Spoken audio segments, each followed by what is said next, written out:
ایمن رضی اللہ عنہ نے بیان کیا کہ میں عائشہ رضی اللہ عنہ کی خدمت میں حاضر ہوا اور عرض کیا کہ میں پہلے عتبہ بن ابی لہب کا غلام تھا۔ ان کا جب انتقال ہوا تو ان کی اولاد میری وارث ہوئی۔ ان لوگوں نے مجھے عبداللہ بن ابی عمرہ کو بیچ دیا اور ابن ابی عمروں نے مجھے آزاد کر دیا، لیکن بیچتے وقت عتبہ کے وارثوں نے ولا کی شرط اپنے لیے لگائی تھی، تو کیا یہ شرط صحیح ہے؟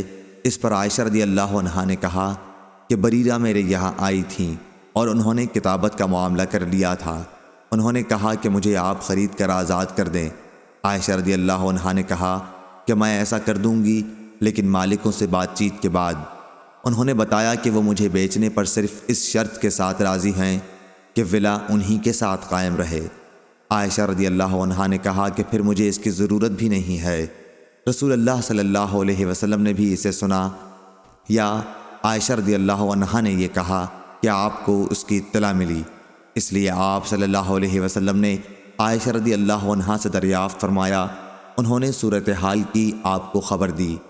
آپ نے فرمایا کہ بریرہ کو خرید کر آزاد کر دے اور مالکوں کو جو بھی شرط چاہیں لگانے دو۔ چنانچہ عائشہ نے انہیں خرید کر آزاد کر دیا۔